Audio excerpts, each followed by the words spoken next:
I say this with a trembling heart, because it is not a phrase of pride, but a whisper of deep surrender. Before we speak of mastery, let us remember where true strength comes from. Not from talent, not from willpower alone. Oh, no. It comes from the throne of grace. You see, beloved, mastery is not control. It's not perfection. It is alignment.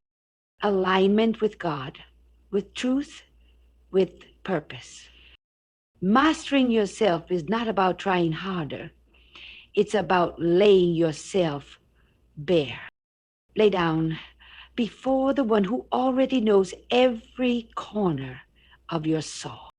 There was a time I tried to live in my own power. I tried to be strong for others.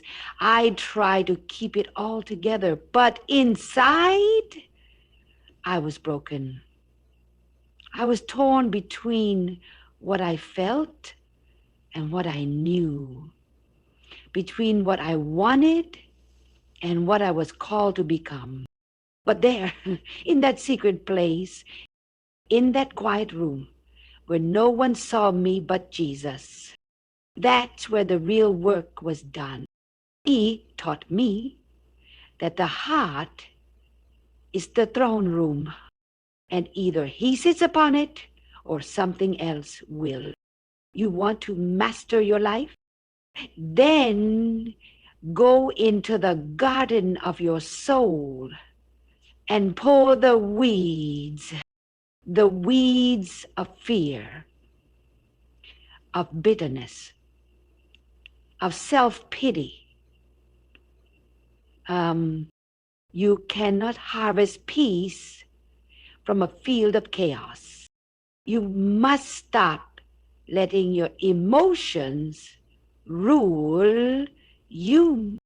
Your emotions are precious, but they are not kings.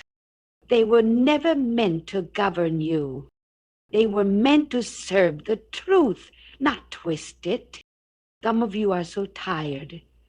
You've tried and failed and tried again, and still your habits bind you, your past haunts you, your reactions betray you.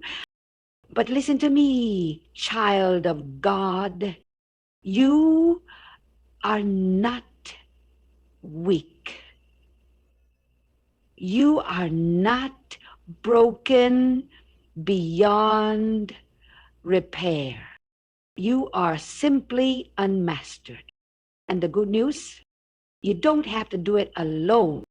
He waits for you, the Holy Spirit, that gentle dove, that ever-present friend. He is not looking for perfect vessels.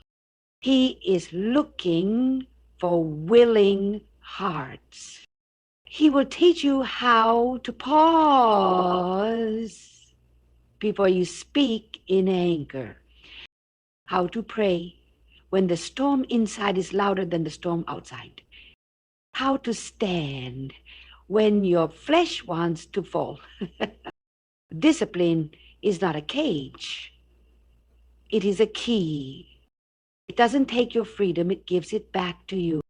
Because when you master yourself, when you live from a spirit-led center, no circumstance can steal your peace. No temptation can control your destiny. There is a place where freedom flows. And it's not out there. It's in here. Hand to heart. So I say again, master yourself, not through striving, but through surrender. And you will master your life. Not because you are strong, but because he is. The heart is the throne room, the place where every decision is seated, every motive is born, every desire takes root. It is not merely an emotional center, it is the command center of your entire life. What rules there? Rules you. The thoughts that you entertain in silence, the secret agreements you make with fear or pride or unforgiveness, those become the hidden rulers of your outer world. You can polish the outside, speak the right words, show up in all the right ways, but if the heart is not surrendered, the throne is still occupied by something unworthy. Because something will always sit on that throne. Your past can sit there. Your pain can sit there. Even your ambition, cloaked in good intentions, can rule quietly from that seat. But the throne was never meant for any of those things. It was carved by the hand of God, for God. He made your heart to be his dwelling place, his sanctuary, his seat of authority in your life. That's why Jesus didn't come to fix your circumstances first. He came to reclaim your heart. If your heart is ruled by bitterness, then your life will be shaped by bitterness. If it is ruled by fear, your decisions will be small, anxious, always grasping for safety. But when your heart is ruled by peace, ruled by truth, ruled by the Spirit of God, then you move differently, you speak differently, you even suffer differently, not as a victim, but as one whose heart is anchored in something eternal. You don't master your heart by force. You master it by surrender. You make a choice to give the throne back to its rightful king. And in that beautiful moment of surrender, everything changes. The chaos quiets. The confusion clears. The war within begins to still. Because now it is not you ruling your life. It is not your wounds. It is not your fears. It is not your past. It is him. And where he rules, there is order. There is freedom. There is life. Surrender is not weakness. It is not giving up. It is not folding your hands and letting life happen to you. No, surrender is the most courageous, most powerful act a soul can make. It is the recollection that your strength, no matter how disciplined, no matter how determined, will never be enough to produce peace, purpose, or true transformation.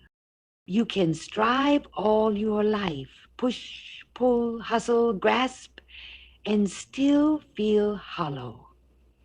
You can build towers of success, stack achievements like trophies on a shelf, but if it's done in your own strength, you'll always carry the weight of keeping it all together.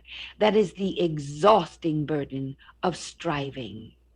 It whispers that you must be more, do more, fix more, prove more.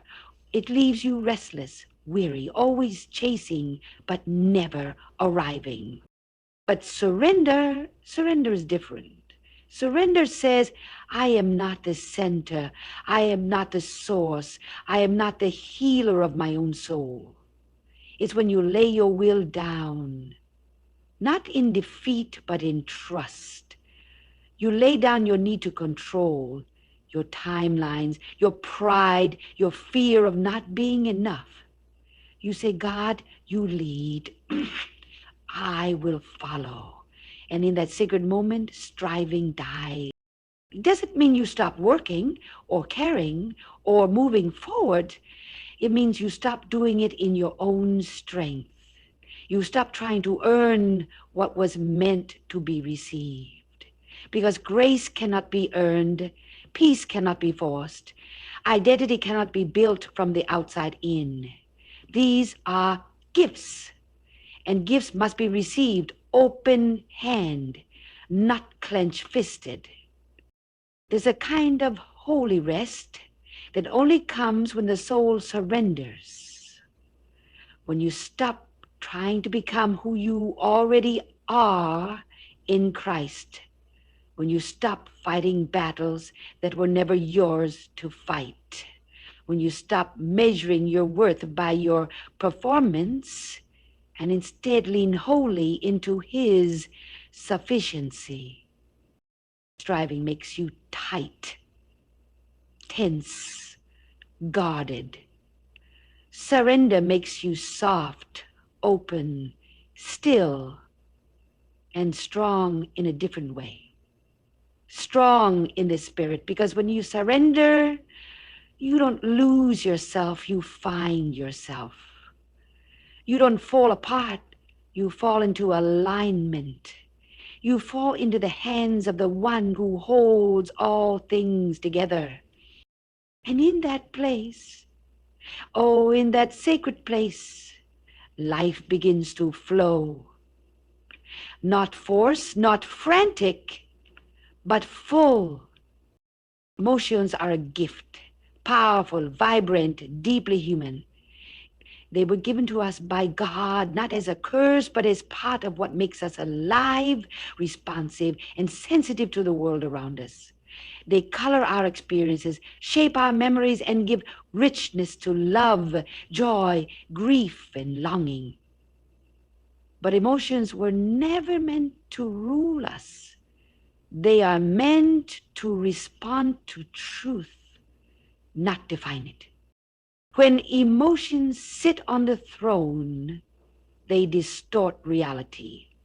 Anger begins to speak louder than reason. Fear becomes the lens through which every opportunity looks dangerous. Sadness, when it is allowed to lead, turns seasons of sorrow into lifelong identities. Even joy, if detached from wisdom, can become reckless indulgence. That is what happens when we let emotions master us. They become tyrants, not companions. But emotions, when surrendered to the Spirit, become beautiful servants. They help us feel the weight of truth. They allow compassion to rise when others are hurting. They stir us to action, move us to tears, awaken our praise. Yet they must follow, not lead. They must kneel to truth, not sit above it.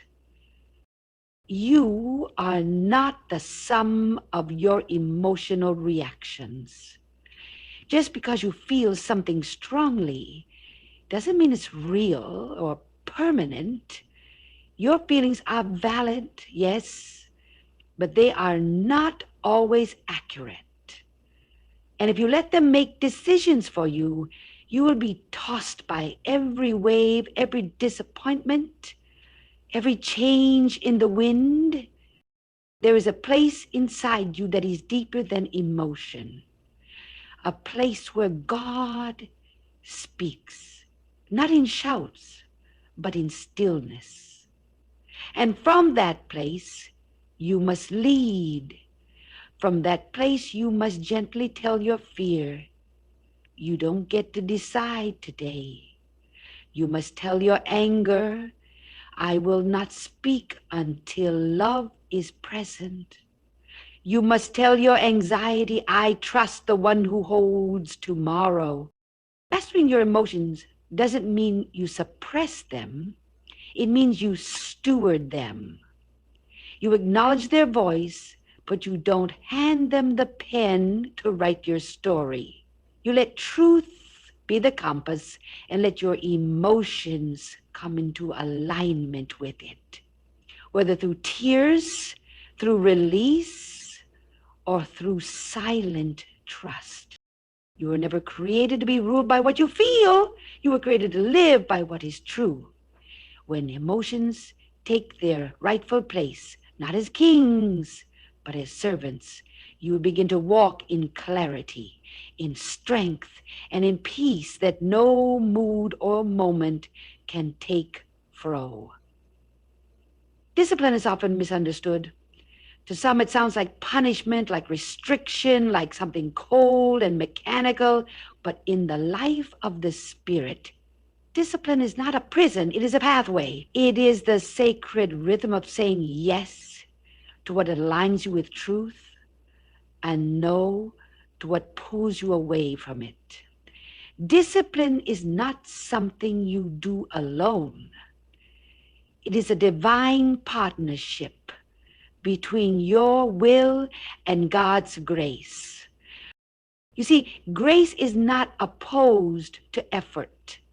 It is opposed to earning. And discipline, when born of grace, is not about trying to earn God's love or prove your worth. It is about responding to his love with intentionality, with consistency, with a quiet strength of a heart that refuses to drift. Every choice you make, every moment you turn away from distraction and toward devotion, every time you rise when it would be easier to sleep, every word you speak in gentleness when your flesh wants to explode, is a step in the dance between heaven and earth. You are not just controlling your behavior, you are shaping your soul. You are creating space for the Spirit to move freely in you. Discipline is how you train your body, your mind, your emotions to follow your spirit, not the other way around. It's how you become steady when the world is shaking. It's how you show up in the dark when no one is watching, when the feelings aren't there, because you've already decided who you are and whose you are. And don't think for a moment that God is distant in this. No, he walks with you in every act of obedience, in every moment you say yes when it costs you something. He supplies strength when yours runs out. He brings fruit out of your faithfulness. He blesses what you place in his hands with persistence. Discipline is not just a habit. It's a holy agreement. It says, I will make room, I will show up, I will keep walking when it's hard, and I will trust that you, God, will meet me there. Because he will. And over time, those little acts of faithfulness, those private choices, those hidden sacrifices, they will shape you into someone unshakable. Someone whose life doesn't sway with every storm. Someone who can carry weight, walk in purpose, and live with the quiet authority that comes only from a life trained by truth. Discipline is not about controlling life. It's about being prepared to walk in freedom when life tries to control you. The will is one of the most sacred parts of you. It is the hinge between your desires and your decisions, the quiet force that determines not just what you feel, but what you do. Your will is the place where choices are born, and choices over time become character, and character becomes destiny. You can be full of dreams, stirred by emotion, touched by inspiration, and still remain unchanged if your will does not move. Emotion may start the fire, but it is the will that keeps it burning when the feelings fade. You may hear truth, you may know truth, but until your will aligns with that truth, it does not take root. God gave you a will so that you could choose, not be dragged, not be forced, not be programmed. but choose. And that choice is where the power lies. The power to break cycles, the power to say yes to what is right and no to what is easy but empty. The power to stand when everything in you wants to run, the power to forgive when your heart still hurts, the power to obey when your emotions don't agree. The will is stronger than we think, but we must train it. Because when left unguarded, the will drifts toward comfort, not growth. It gravitates toward the path of least resistance. That is why surrendering your will to God is not a one-time moment. It is a daily offering. Not my will, but yours be done. And yet, how beautiful it is that God does not erase your will. He honors it. He works with it. He draws you, but never drags you. And as you choose him again and again, in small decisions, in hidden places, in unseen acts of obedience, your will becomes fortified. It becomes steady, no longer tossed about by moods or culture or fear. It becomes a weapon of righteousness, a tool of alignment, a sign that you belong not just emotionally, but willingly to the one who made you. Your will may seem small, but it can move mountains when it is set on truth. It can turn a lifetime of bondage into a moment of breakthrough. It can take a broken past and set a new future in motion. You don't have to feel strong to choose what is right. You don't have to understand everything to obey. You simply must be willing.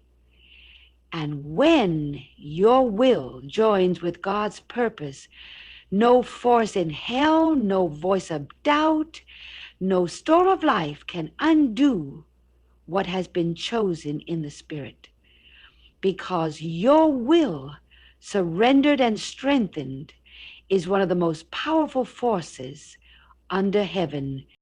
There is a strength that doesn't shout, a power that isn't seen in noise or movement, but in stillness, in quiet surrender, in the silence that comes just before clarity breaks through. We are so often tempted to fill the void with sound, to speak before we listen, to move before we are sent, to act before we understand. But the Spirit does not always come in thunder. More often, he comes in a whisper. And to hear the whisper, the soul must be still. Silence is not the absence of action. It is the preparation for right action. It is the sacred space where noise gives way to knowing, where the rushing of the world slows and you come face to face with yourself and with God.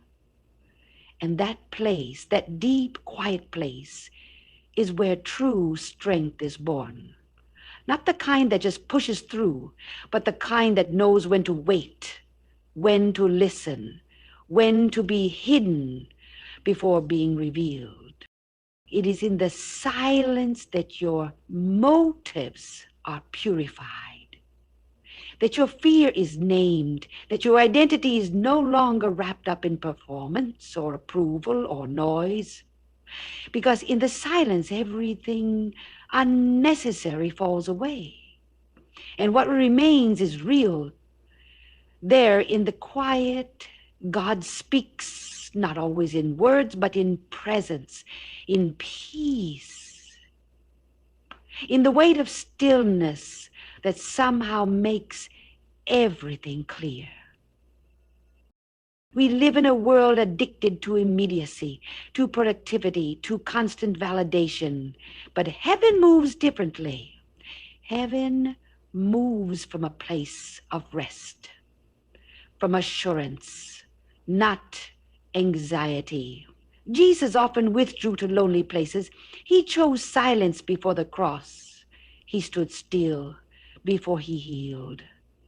There is a rhythm in the kingdom that begins not with doing, but with being.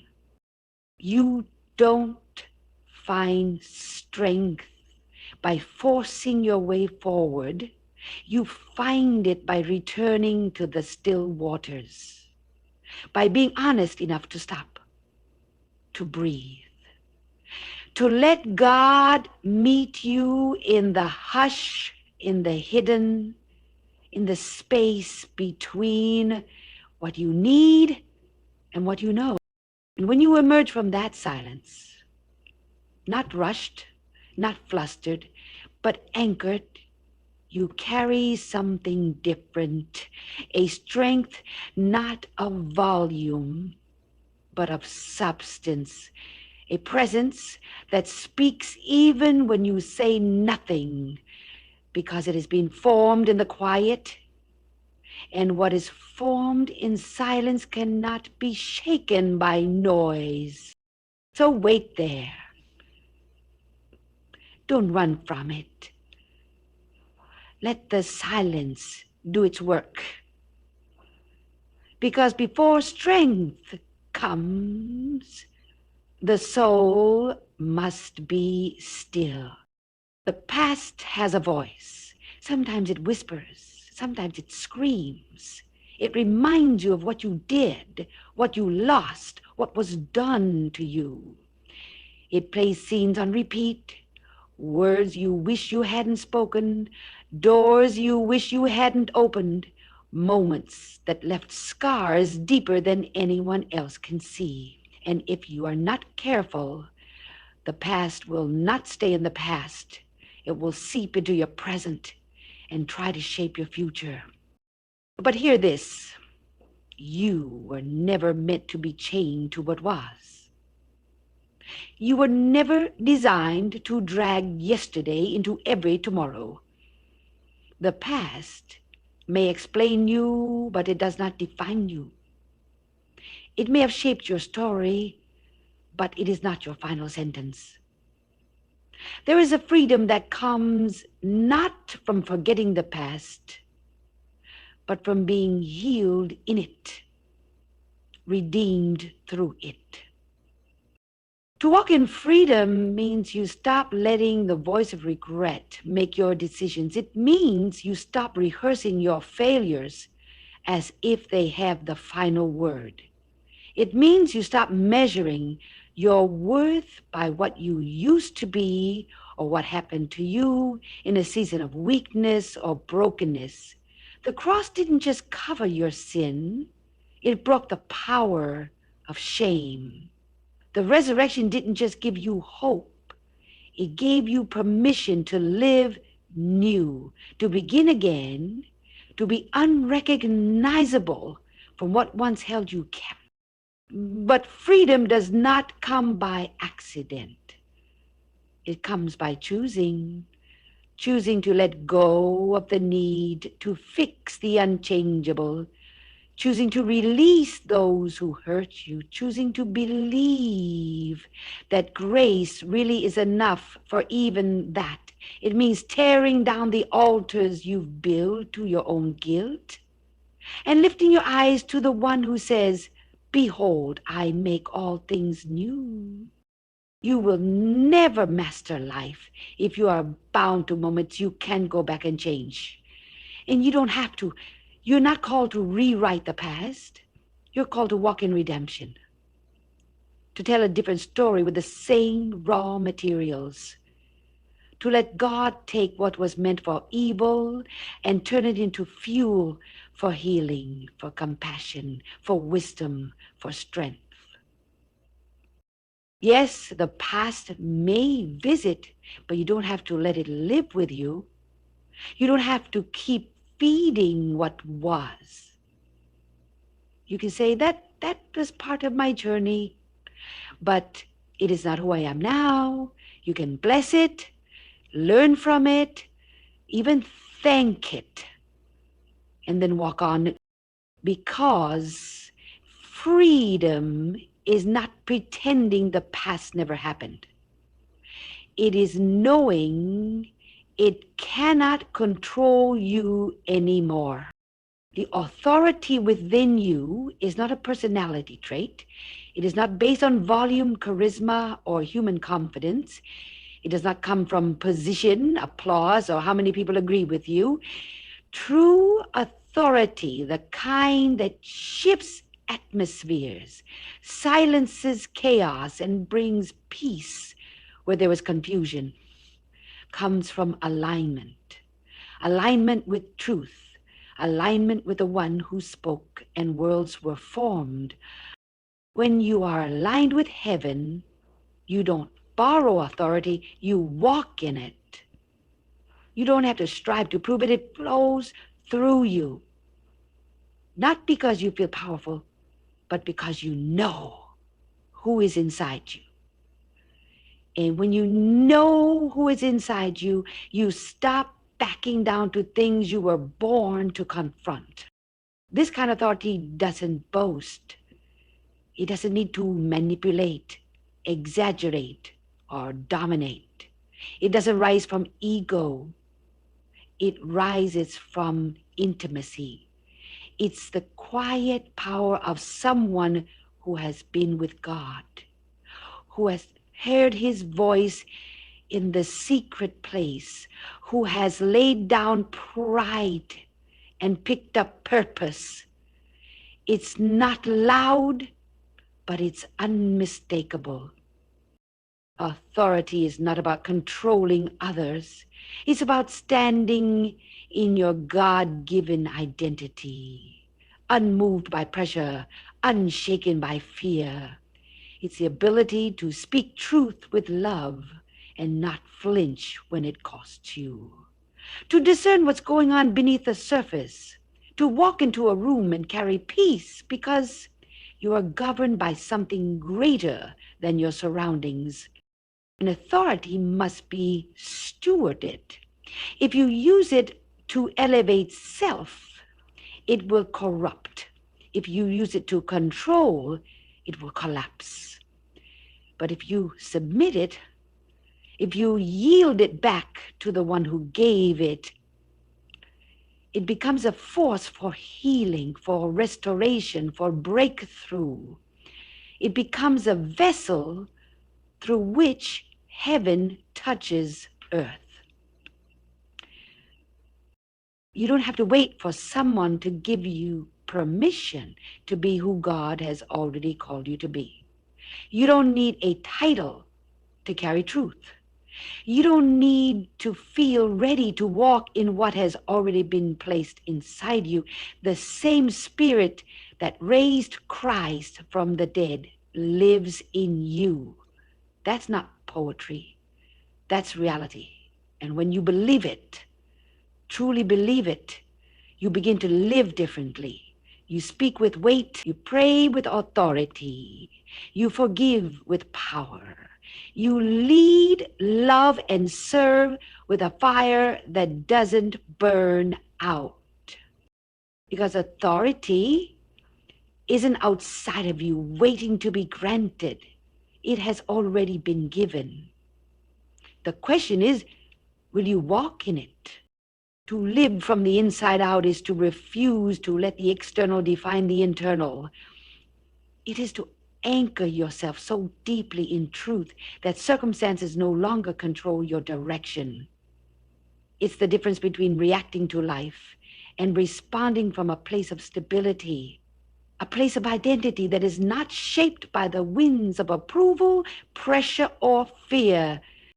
The world teaches you to live from the outside in, to dress it up, manage the image, chase the affirmation, fix what people can see. But that life is shallow. That life is exhausting. It looks full, but feels empty. It performs well, but cracks under pressure. Because when the outside becomes the source, the inside begins to starve. But when you live from the inside out, everything changes. You start with truth. You begin with the Spirit of God dwelling within you, your compass, your source, your guide. You stop striving to become what you already are in Him, and you start letting your actions flow from your identity, not the other way around. This way of living doesn't mean you ignore pain or pretend circumstances don't matter. It means they no longer define you. You can face disappointment without becoming bitter because your joy wasn't built on results. You can stand in the middle of uncertainty without losing peace because peace isn't something you're chasing, it's something you carry. To live from the inside out means you cultivate the inner life before the outer platform. It means you prioritize quiet over noise, character over appearance, purpose over popularity. You let God speak to you before the world does. You let conviction shape your decisions, not pressure. You draw from the well within, not the applause outside. And when this becomes your way, your rhythm, you become unshakable, not because life is perfect, but because your root system is deep, because your source is eternal, because you no longer live to be seen, but to be sent, no longer to impress, but to impact. The outside may change, the seasons may shift, people may come and go, but the life that flows from within, that life remains because it's not built on sand. It's built on something deeper, something sacred, something that cannot be taken from you. You don't just survive that way, you thrive.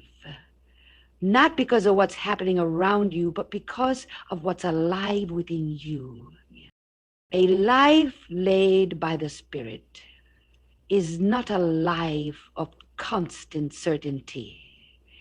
It's a life of constant surrender. It's waking up each day, not asking, what do I want, but where are you leading?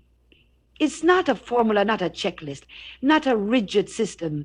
It's a relationship, a rhythm, a dance of trust between the finite and the infinite. To be led by the Spirit means your agenda no longer takes center stage. You stop clinging to outcomes and start clinging to presence. You begin to move not by impulse or anxiety, but by discernment. You don't just do what makes sense. You do what brings peace. You don't follow the loudest voice. You wait for the still, small whisper. And when he speaks, you obey, even if the step feels small or strange or slow. This kind of life is not always glamorous. It often requires hiddenness, quiet decisions, moments of unseen obedience. It may look like letting go of a good thing for a God thing. It may look like staying when you'd rather run or speaking when silence feels safer. But the fruit of a Spirit-led life is unmistakable. Peace that doesn't make sense. Love that doesn't depend on the outcome.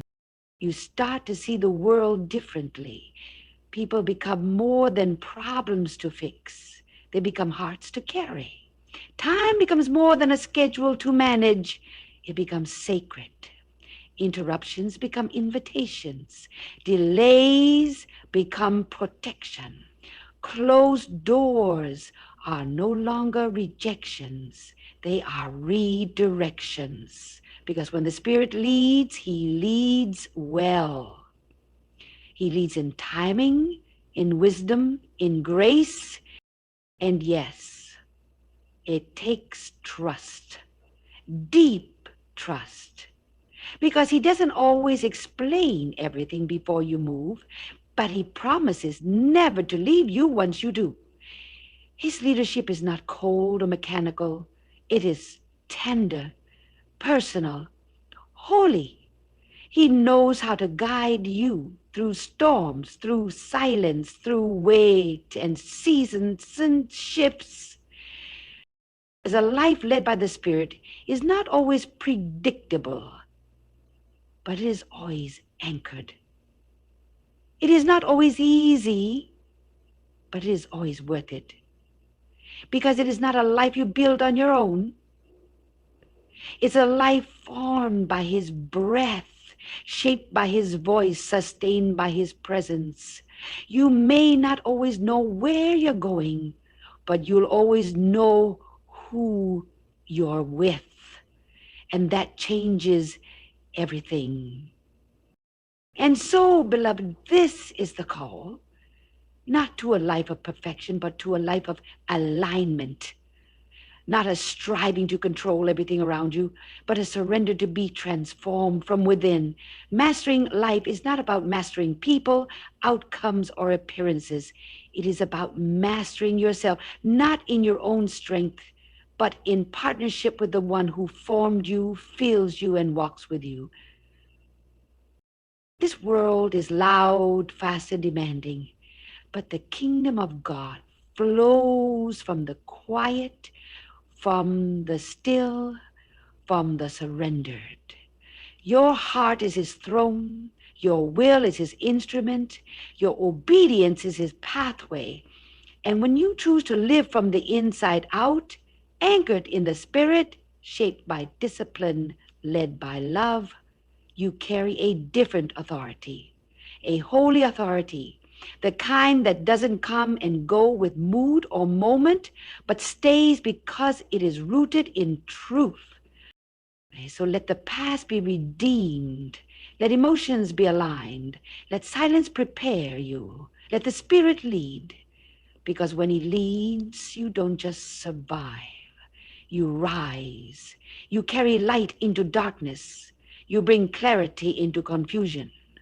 You walk with the unshakable knowing, I am not led by fear, not ruled by flesh, not bound by yesterday. I am led by the Spirit. I am formed in stillness. I am anchored in truth. I am mastered from within. Master yourself, not for the sake of control, but so that your life becomes a vessel for heaven on earth. This is not self-help. This is surrender. This is transformation. This is the narrow road, the sacred path, the deep well. And when you walk it, you will find not just power, but peace. Not just clarity, but purpose. Not just survival, but life. Real life, spirit-filled, truth-anchored, heaven-sent life.